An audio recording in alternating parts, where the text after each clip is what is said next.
Hi అండి, అందరికీ నమస్తే. నేను మీ ఇంజనీర్ అశోక్. అనారోగ్యాన్ని బట్టి మనం మెడిసిన్ వాడుకుంటున్నట్టే సాయిల్ని బట్టి ఫౌండేషన్ మెథడ్స్ కూడా మార్చాలండి.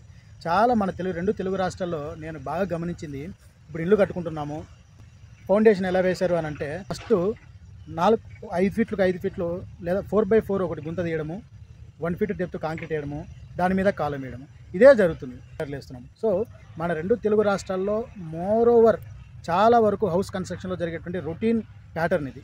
సో ఇది చాలా తప్పండి. ఎందుకనంటే ఎలాంటి అనారోగ్యం వచ్చినా ఆ అనారోగ్యానికి తగ్గట్టుగా మందులు ఉన్నట్టే సాయిల్ని బట్టి ఫౌండేషన్ మెథడ్స్ అనేది మార్చుకోవాలండి.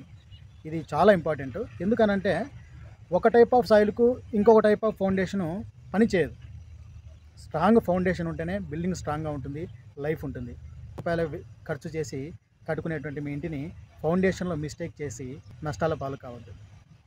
సాయిల్ని బట్టి ఎలాంటి ఫౌండేషన్ వేయాలి, లేదంటే ఫౌండేషన్ మెథడ్స్ ఎలా ఇంప్రూవ్ చేయాలి, సాయిల్ బిహేవియర్ ఏంటి, సో ఏ సాయిల్కు ఎలాంటి ఫౌండేషన్ వేయాలి, సో ఇలాంటి కంప్లీట్ వీడియో మన యూట్యూబ్ ఛానల్లో అప్లోడ్ చేశాను.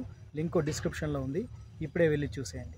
మీరు కనుక మన ఛానల్ని ఫస్ట్ టైం చూస్తున్నట్లయితే ఇలాంటి మరిన్ని ఇన్ఫర్మేటివ్ అండ్ కన్స్ట్రక్షన్ అప్డేట్స్ కోసం ఇప్పుడే మన ఛానల్ని సబ్స్క్రైబ్ చేసుకోండి.